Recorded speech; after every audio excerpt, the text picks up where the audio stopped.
प्रणाम मित्रों, नमस्कार। अपने पढ़ रहे थे एनसीईआरटी सार संग्रह, उसी सीरीज़ का ये अगला वीडियो है। आपने पीछे जो कमेंट्स, फीडबैक, फ़ोन कॉल्स के माध्यम से, कमेंट्स के माध्यम से दिए, उसके लिए मैं आपका तहे दिल से आभारी हूँ। आज मित्रों का सुझाव आया कि एक ही दिन में एक ही लेसन को लिया जाए, इसीलिए मैंने आज एक ही लेसन को लेने का प्रयास किया है। और इसके जो प्रश्न हैं वो रीट लेवल के आधार पर भी बनाने के प्रयास किए हैं। आरएस मेंस की जो तैयारी कर रहे हैं उनके हिसाब से भी मैंने बनाने के प्रयास किए हैं।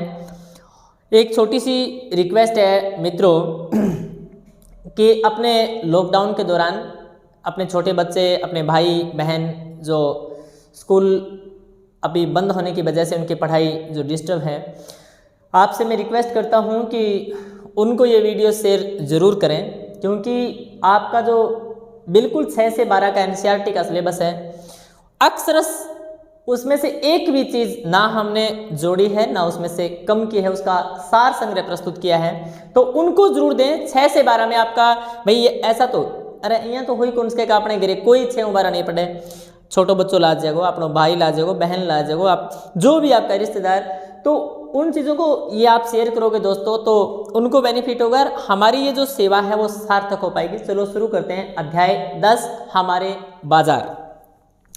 अपने बात करते हैं कि हमारे बाजार की इसमें पूरी कंसेप्ट दी गई है। बाजार की आवश्यकता हमें विनिमय के लिए यानी खरीद फरोख्त के लिए आवश्यक हुई। भाई पहले जो खरीद फरोख्त थी उसमें वस्तु विनिमय, इंसान था, मानव था, वो अपनी आवश्यकता, भाई सिंपल सी बात है, शुरुआत के अंदर अपनी सारी आवश्यकता लगभग अपने परिवारों, अपने समाजों पूरी हो जाती। और बाजी की प्रणाली ही दो वस्तु विनिमय प्रणाली ही मिला पा बार्टर सिस्टम का, यानी जिया आप किसान अन्न पैदा करो तो अन्न के प्रति वो जुला अन्न देते तो जुलो बिन कपड़ा दे देते, जो लुहार हो भी देते तो औजार प्राप्त कर लेते, यानी आपस में जगह समाज का लोग हाँ वे आराम एक वस्तु के बदले दूसरी वस्तु प्राप्त कर लेता। इनका आपा वस्तु विनिमय बार्टर सिस्टम, वस्तु के बदले वस्तु, है ना। तो वस्तु विनिमय थी वो प्रारंभिक अवस्था में, जब आपने पढ़ा भी होगा कि शुरुआती जो सभ्यताएं थी उनमें वस्तु विनिमय के द्वारा हम अपनी आवश्यकताओं की पूर्ति करते थे। धीरे धीरे विकास हुआ और अब वस्तु के बदले वस्तु प्राप्त करना थोड़ा सा क्या है कि आवश्यकताएं ज़्यादा हो गई और कठिन हुआ। तो उससे वस्तु विनिमय से हमारी दूसरी प्रणाली निकल के आई, मुद्रा विनिमय, जिसको हम करेंसी स्वैप कहते हैं। यानी अब क्या थी, जो वस्तुएं थी उनको, जैसे अब कई आदमी है केवल इन तरीकों व्यापार के रूप में काम करने लग गया, वस्तु बहुत ज़्यादा उत्पादन करता बांग वस्तुएं बेचने के लिए मुद्रा की आवश्यकता ही। तो वस्तु के बदले हम मुद्रा प्राप्त करते हैं या मुद्रा के बदले हम वस्तु प्राप्त करते हैं। अपन वस्तु बेचांगा तो अपन पैसा मिलसी, और अपन जुड़ते अपन पैसा वस्तु खरीदांगा, तो आ चीज़ है वह है मुद्रा विनिमय। ये आपसे पूछ सकता है कि दोनों में पुरानी कौन सी है, तो वस्तु विनिमय पुरानी है बेटा। बार्टर सिस्टम ये सभ्यता के समय से चली आ रही है। मुद्रा विनिमय ये आधुनिक युग की देन है। अब अपने चलते हैं हमारे बाजार कितने प्रकार के हैं, एनसीईआरटी के हिसाब से प्रश्न आएगा। बाजार 4 प्रकार के हैं। बाजार का मतलब है जहां हम अपने दैनिक जीवन की या जो वस्तुएं हैं उनको प्राप्त करते हैं, या हम उत्पादन के द्वारा जो वस्तु उत्पादित करते हैं उनको बेचते हैं। तो पहला बाजार है हमारे मोहल्ले की दुकानें। अरे आप जब जरूरत पड़े तो बाजी से गलियारी दुकान में जावा, थोड़ी एक सीधा ही कोई छोटी सी चीज़ अगर आप जयपुर बग जावा या बड़ो आप हनुमानगढ़ उठ गया को नहीं मैंने, तो मोहल्ले की दुकान। दूसरा है साप्ताहिक बाजार। ये बहुत इंपॉर्टेंट है बेटा, यहाँ से प्रश्न आने की संभावना 99% है। इसको हाट बाजार भी कहते हैं। हाट बाजार, ओट बाजार नहीं, हाट का मतलब होता है दुकान। साप्ताहिक नाम क्यों पड़ा इनका, ये इसलिए कि सप्ताह में एक दिन, ध्यान रखना, सप्ताह में एक दिन कोई ऐसा विशेष स्थान होता है जठे व्यापारी इकट्ठा हो जाए और वह बठे बाद दुकान लगा दे। हर दुकान में अलग अलग, जिया अड़े दुकान लगा दी, मतलब जिया मान के चलो अचार की दुकान अठे, अड़े कोई घरेलू सामान और लकड़ी वगैरह बिकना, अड़े मान लो जिया अनाज की दाल की मांगी लगा दी, अठे कपड़ा की लगा दी। इस तरीका एक निश्चित स्थान हुए और सारा व्यापारी बठे इकट्ठा होकर के एक निश्चित दिन, जिया संडे का दिन, अरे जिया भैंसा मेड़ो कौन लगेगे, वो साप्ताहिक बाजार को बेस्ट एग्जाम्पल है। ठीक है। और ये यहाँ वो कोई स्थायी पक्की दुकानें नहीं होती हैं। अकॉर्डिंग टू एनसीईआरटी मैं आपको बता रहा हूँ, ये पक्की दुकानें नहीं होती हैं, ना तो किरायो लगे, ना बिजली को बिल आवे, ना कर्मचारी रखना, इसलिए सबसे सस्ते बाजार होते हैं साप्ताहिक बाजार। आपको कोई वस्तु प्राप्त करनी है तो सबसे सस्ती आपको जो वस्तु मिलेगी वह मिलेगी साप्ताहिक बाजार में। ऑप्शन आएंगे सबसे सस्ते, है ना, वो आप को वस्तुएं कहाँ से प्राप्त हो सकती हैं, तो साप्ताहिक बाजार से। क्यों? क्योंकि बैठे बाम बाजार को ना तो बिल्डिंग को किराया लगे, ना मान कर्मचारी रखना, ना बिजली पानी, ना पक्की दुकान, तो साप्ताहिक बाजार को हम हॉट बाजार कहते हैं। और साप्ताहिक नाम इसका इसलिए कि सप्ताह में एक दिन ये बाजार लगता है। बेस्ट एग्जाम्पल जैसे आपको मैंने बताया, शॉपिंग मॉल, शॉपिंग कॉम्प्लेक्स, भैया मोटा मोटा लोग वह मोटी दुकान फीका पकवान सुनेड़ी है, मोटा चौंसला हुआ है जगह पीसा हो जाए वह फिर शॉपिंग करने जाए। कभी आप सुना नहीं, मार तो ब्याह है मैं तो शॉपिंग करने जावा, अरे कई आप मॉल है वो फलानो है ना। शॉपिंग यानी यहाँ एनसीईआरटी के हिसाब से आप देखें तो वातानुकूलित बहुमंजिलें इमारतें होती हैं जहाँ हर तरह का माल उपलब्ध होता है, तो वो शॉपिंग मॉल या कॉम्प्लेक्स कहलाते हैं। विशेष बाजार, फिर यहाँ से प्रश्न आने की संभावना है, विशेष बाजार किसे कहते हैं? आपा कई बार बाजार में जावा, आपा लागे कि अठे केवल लो लोगों सामान मिले तो आपा मिनगा, है ना, क्या जी लो वारो बाजार, है ना। फिर आप जावा जठे अनाज की केवल खरीद फरोख्त हुए, बिनका अनाज मंडी। कई बार आप जावा कपड़े की दुकान हुए, बिनका कपड़ा बाजार, है ना। कई बार महिला जावे तो बहुत चूड़ी बाजार। एक तरीका विशेष बाजार क्या है? वह स्थान विशेष जहां एक विशेष प्रकार की वस्तु मिलती है। विशेष बाजार का मतलब वह स्थान विशेष जहां विशेष प्रकार की वस्तु, तो वहां क्वालिटी बढ़िया मिलेगी। यहाँ तो वस्तु सस्ती मिलेगी, यहाँ आपको क्वालिटी अच्छी मिलेगी।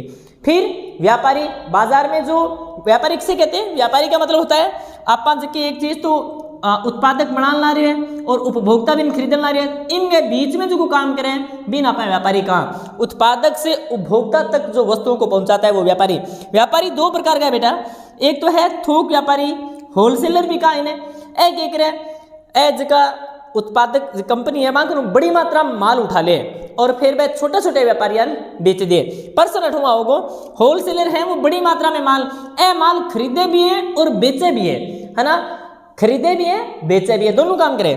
और फुटकर व्यापारी है, खुदरा व्यापारी है या रिटेलर, एक ही नाम है, कम मात्रा में होलसेलर को माल खरीदेगा और उपभोक्ता यानी आपने टाइम पुगावे, तो पर्सन ये बन सकता है कि उपभोक्ता से जुड़ा हुआ व्यापारी कौन सा है, तो फुटकर, खुदरा, रिटेलर, ये ऑप्शन ध्यान रखना, ये नहीं होगा, ठीक है ना। थोक या होलसेलर केवल और केवल ये बेचने का काम करते हैं, वो बड़ी खरीद तो खरीदे लाभ के लिए, बेचे भी लाभ के लिए, केवल बेचे लाभ के लिए, खरीदे लाभ के लिए कौन है। अब अपने बात करते हैं बैंकिंग सिस्टम। तो बैंकिंग सिस्टम में दो चीजें हैं बेटा, एक तो है बैंक और एक है अपना पोस्ट ऑफिस। आप बैंकिंग सिस्टम को नाम लेता है एक तरीका कूद के पढ़ाएंगे, केवल बैंक ही अंता होगा। अरे बैंकिंग का मतलब होता है जहां मुख्य कार्य क्या है बैंक का? बैंक का मुख्य कार्य कि कोई व्यक्ति है या संस्था है, उसकी जो कैश डिपॉजिट है, नगद पैसा धारक है, तो वह स्वीकार करे, यानी वो संस्था जो व्यक्ति और संस्थाओं की नगद जमाएं स्वीकार करता है, कैश डिपॉजिट स्वीकार करता है, और जरूरतमंद व्यक्ति है उसको ऋण देता है। ऋण में आप लोन का, है ना, जहाँ थान जरूरत है, एजुकेशन लोन की जरूरत है, होम लोन की जरूरत है, वो देने ला रहे है ना। वहां आप किस प्रकार के खाते खुला सकते हैं? बचत खाता खुला सकते हैं, चालू खाता खुला सकते हैं और स्थायी जमा खाता। ज्यादा सियाणा बनने की जरूरत को नहीं है, एनसीईआरटी के अंदर 3 ही खाता दे रहे, आवर्ती बैग कुछ को नहीं। बचत खातों थे जाने सेविंग अकाउंट, चालू खातों जो व्यापारी खुला है, वो एक थोड़ा सा याद रखना है, स्थायी जमा खाता, है ना, इसको पीडी अकाउंट बोलते हैं बेटा, ठीक है ना, परमानेंट अकाउंट बोलते हैं। थे अगर कॉलेज में एसडीएम सिम हो तो पीडी खातों खुले अपने कॉलेज में, ठीक है। अब हम ये देखते हैं, ये भी एनसीईआरटी से बड़ा प्रश्न बन सकता है कि बड़ी राशि का भुगतान के क्या क्या माध्यम है। एनसीईआरटी में बताया गया कि बड़ी राशि के भुगतान का पहला माध्यम है चेक, जिन बोला हम पास स्थानांतरण चेक, दूसरो है बैंक ड्राफ्ट और तीसरो है इंटरनेट बैंकिंग, ठीक है। और आप सरलता से धन निकालना चाहते हैं, यह चीज करना तो थोड़ी जटिल है ना, अपन चेक देनो लेनो थोड़ा जटिल है। सरलता से इजीली आपको कम समय में धन निकालना है या जमा कराना है, तो उसके लिए आपकी एक मशीन लगी रहती है जिसको एटीएम मशीन कहते हैं। इसका नाम है ऑटोमेटिक टेलर मशीन। थोड़ा सा याद कर लेना, जो 6ठी क्लास के बच्चे हैं उनको ये बात जरूर बताना। अब आप आएंगे ग्लोसरी शब्दावली की बात कर लेना एनसीईआरटी के हिसाब से। तो परंपरागत क्या चीज है, अपन कामासी आरएस मेंस लिखा जद। परंपरागत में, परंपरागत का मतलब वो है जकी चीज परंपराओं बहुत लंबे समय से जो चीज चली आ रही है यानी अपनी रीति रिवाजा बन आपका ट्रेडिशनल यानी परंपरागत कुटीर उद्योग, ये 100% यहाँ से पर्सन RS मैन में पूछा जाता है। कुटीर उद्योग वो है बेटा, वो होता है जहां केवल और केवल परिवार के सदस्य मिलकर उस उद्योग को चलाते हैं। जहाँ छोटा छोटा अगरबत्ती है, मोमबत्ती है, इन तरीके का। लघु उद्योग जहां 2 या 2 से अधिक परिवार एक नहीं होगा, 2 या अधिक परिवार के 20 आदमी तक यानी 20 आदमी तक मिल गए अगर कोई उद्योग चलाना रहे तो भी नापा का लघु उद्योग। और जहाँ आप अलग अलग उद्योगों की बात करांगा। थोक व्यापारी पहली बात आ गई, फुटकर यहाँ पढ़ दिए। ये एक अलग से है कि जो बैंक है वो किसके अंडर में काम करते हैं, किसके निर्देशन में काम करते हैं, तो reserve bank of India RBI। आप मुझे कमेंट में लिखें RBI की स्थापना कब हुई, इसके प्रथम जो गवर्नर जनरल थे वो कौन थे, और इसकी अनुसूची 2 में कौन कौन से बैंक आते हैं ये मुझे बताएं।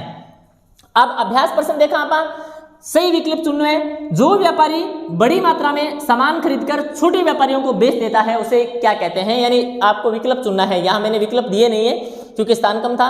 दूसरा है हम अपना बचत खाता कहाँ खुला सकते हैं।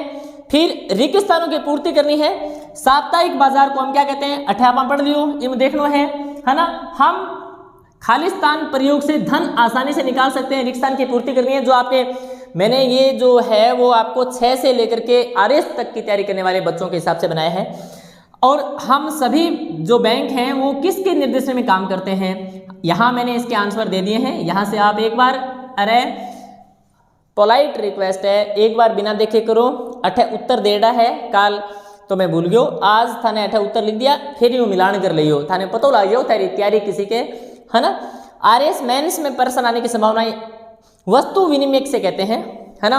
ये यहाँ इंग्लिश में पूछ लेगा, बार्टर सिस्टम से कहते हैं। वस्तु विनिमय से मुद्रा विनिमय का विकास कैसे होता है। लघु और कुटीर उद्योग में अंतर नहीं बताना है, संबंध बताना है। मैं बताऊं लघु उद्योग है वो कुटीर उद्योग पर ही निर्भर रहते हैं, है ना। किसके लिए, तो मुझे पूरी उम्मीद है कि हमारा जो प्रयास है वो आपको कुछ ना कुछ मदद जरूर देगा।